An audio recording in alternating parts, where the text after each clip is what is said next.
नमस्कार, welcome to career मंत्रा 9.1। मैं अंकित यादव आपके अपने YouTube चैनल में आपका स्वागत करता हूं।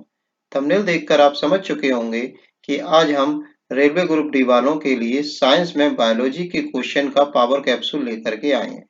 इस सीरीज में ऑब्जेक्टिव टाइप क्वेश्चन डिस्कस किए जाएंगे। वीडियो शुरू करने से पहले आप सभी को मेरा एक सजेशन है। आप सभी के पास जीके की कोई बुक जरूर होगी, मतलब कि कंप्लीट जीके की बुक जिसमें कि सारे पोर्शन होते हैं, physics, chemistry, biology, history, polity, सारे पोर्शन होते हैं। ठीक है, तो उस कंप्लीट जीके की बुक से आप बायोलॉजी टॉपिक पढ़ लीजिए।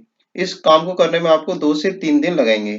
फिर आप या फिर आपने बायोलॉजी किसी भी टीचर से पढ़ रखी होगी या फिर किसी बुक से पहले से पढ़ रखी हो, तब इन क्वेश्चनों को, ऑब्जेक्टिव क्वेश्चनों को आप जब लगाएंगे तो आपको बहुत ज्यादा बेनिफिट मिलेगा और आप इजीली रेलवे ग्रुप डी में अपनी एक सीट पक्की कर पाएंगे। आपका समय ज्यादा बर्बाद ना करते हुए चलिए बायोलॉजी की 6 क्लास शुरू करते हैं। इससे पहले बायोलॉजी की 5 क्लासेस आ चुकी हैं। अगर आपने वो क्लासेस ना देखी हो तो जरूर देख लें। आज की क्लास का फर्स्ट क्वेश्चन देखते हैं। पौधे में आवश्यकता से अधिक जल किस प्रक्रिया द्वारा बाहर निकाले जाते हैं? ठीक है, ऑप्शन है अवशोषण द्वारा, अवशोषण, वाष्पोत्सर्जन, उत्सर्जन या फिर प्रकाश संश्लेषण। तो इस क्वेश्चन का राइट आंसर हो जाएगा वाष्पोत्सर्जन द्वारा जो है पौधों से अतिरिक्त जल जो है बाहर निकाला जाता है। नेक्स्ट क्वेश्चन होता है, निम्न में से किसे प्रकाश संश्लेषी अंगक कहते हैं? ऑप्शन है पत्ती, हरित लवक, स्टोमेटा या फिर जड़। तो इस क्वेश्चन का राइट आंसर हो जाएगा पत्ती। ठीक है, वैसे जो है हरित लवक जो है आंसर हो जाता, पर क्या है कि जो हरित लवक होता वो भी तो होता तो पत्ती के अंदर ही है, तो पत्ती को हम सही आंसर ज्यादा मानेंगे। ठीक है, नेक्स्ट क्वेश्चन की तरफ चलते हैं। पौधे में गैसों के आदान प्रदान के लिए रहते हैं, तो पौधों में गैसों के आदान प्रदान के लिए क्या रहते हैं वो हमें बताना है। जड़, रंध्र, टहनी या फिर आपके तना। तो इस क्वेश्चन का राइट आंसर हो जाएगा हमारा क्या, रंध्र। रंध्र मतलब कि स्टोमेटा। जो लीव्स होती हैं, लीव्स में जो है नीचे की सरफेस पर क्या होते हैं, स्टोमेटा होते हैं, तो वो क्या है अपने आप ही खुलते हैं और बंद होते हैं, जिसकी वजह से गैसों का आदान प्रदान होता है। नेक्स्ट क्वेश्चन करते हैं। इसकी शेप अगर आप देखना चाहें तो कुछ देखो इस तरीके से होता है ये। ठीक है, इस तरह से होता है ये स्टोमेटा, कुछ इस तरह की शेप का होता है, इस तरह से। अब क्या है, जैसे कि ये जो है ये एरिया, ये क्या है, इस एरिया से गैसों का आदान प्रदान होता है, तो यही एरिया छोटा बड़ा होता रहता है, खुलते और बंद रहते हैं। नेक्स्ट क्वेश्चन है, फेफड़ों का आकार होता है गोलाकार, बेलनाकार, शंकुआकार या अंडाकार। तो फेफड़ों का आकार जो होता है वो कैसा होता है, शंकुआकार होता है। ठीक है, C option is right. Next question की तरफ चलते हैं। भोजन का पाचन किस प्रकार की अभिक्रिया है? ऑप्शन है उपचयन, संयोजन, अपचयन या विस्थापन। तो इस क्वेश्चन का राइट आंसर हो जाएगा उपचयन। ठीक है, ये option is right. Next question की तरफ चलते हैं।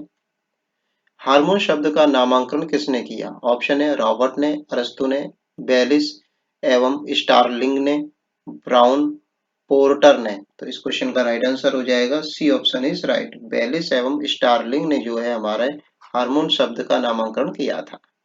नेक्स्ट क्वेश्चन है, पृथक्करण का नियम, ठीक है, सेपरेशन का नियम किसने दिया था? ऑप्शन है एसिरी यंस ने, डार्विन ने, मेंडल ने या बेबीलोनियन ने। तो मेंडल ने जो है पृथक्करण का नियम दिया था। Mendel, Gregor John Mendel scientist है, उन्होंने पृथक्करण का एक नियम दिया था। बायोलॉजी से रिलेटेड है, अनुवांशिकी का एक नियम है ये। नेक्स्ट क्वेश्चन है, जीव विज्ञान शब्द का प्रयोग सर्वप्रथम किसने किया? ऑप्शन है लेमार्क एवं ट्रेवी रेनस ने, बॉन मॉल ने, पुरकिंजे ने, अरस्तु ने। तो इस क्वेश्चन का राइट आंसर हो जाएगा ये ऑप्शन इज राइट। लेमार्क और ट्रेवी रेनस ने जो है जीव विज्ञान शब्द का प्रयोग सबसे पहले किया था। नेक्स्ट क्वेश्चन की तरफ चलते हैं हम लोग। जीव विज्ञान का जनक के नाम से किसे जाना जाता है? ऑप्शन है लेमार्क को, डार्विन को, अरस्तु को या फिर ट्रेवी रेनस को। तो अरस्तु को जो है जीव विज्ञान का जनक जाना जाता है। ठीक है, अरस्तु जो है जीव विज्ञान और जंतु विज्ञान दोनों के जनक है और थियोफेस्टस बॉटनी के जनक है, मतलब कि वनस्पति विज्ञान के। नेक्स्ट क्वेश्चन है, फिर से क्वेश्चन आगे जो मैंने अभी बताया, वनस्पति विज्ञान के जनक के रूप में किसे जाना जाता है? ऑप्शन है थियोफेस्टस को, डार्विन को, पुरकिंजे को या फिर अरस्तू को? तो मैंने अभी बताया था, थियोफेस्टस को आपके वनस्पति विज्ञान का जनक माना जाता है और जंतु विज्ञानी कौन है? अरस्तू ही है। नेक्स्ट क्वेश्चन देख लेते हैं हम लोग। बॉटनी शब्द की उत्पत्ति किस भाषा के शब्द से हुई है? ग्रीक, लैटिन, फ्रेंच या फिर पुर्तगाली? तो इस क्वेश्चन का राइट आंसर हो जाएगा ग्रीक शब्द से हमारी बॉटनी शब्द की उत्पत्ति हुई है। नेक्स्ट क्वेश्चन देख लेते हैं। फाइकोलॉजी में किसका अध्ययन किया जाता है? तो फाइकोलॉजी में किसका अध्ययन किया जाता है? कवक का, शैवाल का, विषाणु का या सभी का किया जाता है? नहीं। तो इस क्वेश्चन का राइट आंसर हो जाएगा शैवाल का अध्ययन जो है हम फाइकोलॉजी के अंतर्गत करते हैं। नेक्स्ट क्वेश्चन देख लेते हैं। पर्यावरण का अध्ययन जीव विज्ञान की किस शाखा के अंतर्गत किया जाता है? तो पर्यावरण, ठीक है। ऑप्शन है वर्गिकी, अनुवांशिकी, कार्यकी या परिस्थितिकी? तो इस क्वेश्चन का राइट आंसर हो जाएगा डी ऑप्शन इज राइट। पर्यावरण का अध्ययन हम जो है परिस्थितिकी के अंतर्गत करते हैं। नेक्स्ट क्वेश्चन देख लेते हैं। डेंड्रोलॉजी का संबंध है, ऑप्शन है पौधों के अध्ययन से, पुष्पों के अध्ययन से, झाड़ियों के अध्ययन से, वृक्षों के अध्ययन से? तो इस क्वेश्चन का राइट आंसर हो जाएगा डेंड्रोलॉजी जो है झाड़ियों के अध्ययन से संबंधित एक विज्ञान है। ठीक है, सी ऑप्शन इज राइट। पुष्पों का अध्ययन कहलाता है एग्रेस्ट्रोलॉजी, फिनोलॉजी, एंथोलॉजी या फिर इनमें से कोई नहीं? तो पुष्पों का अध्ययन जो होता है वो एंथोलॉजी कहलाता है।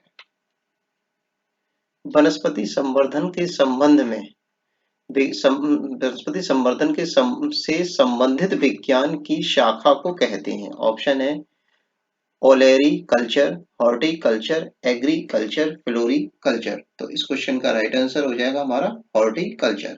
वनस्पति संवर्धन के लिए हमारा क्या होता है? हॉर्टिकल्चर होता है। B option is right. Next question देख लेते हैं।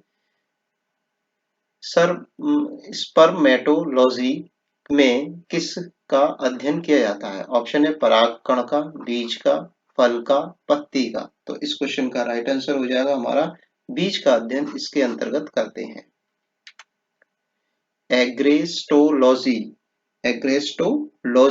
के अंतर्गत किसका अध्ययन किया जाता है? ऑप्शन है घास का, फलों का, फसलों का या तेल वाले बीजों का?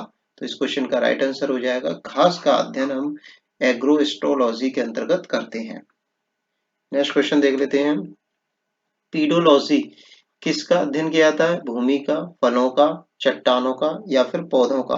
तो इस क्वेश्चन का राइट आंसर हो जाएगा भूमि का अध्ययन हम पीडोलॉजी के अंतर्गत करते हैं, पेडोलॉजी भी बोलते हैं।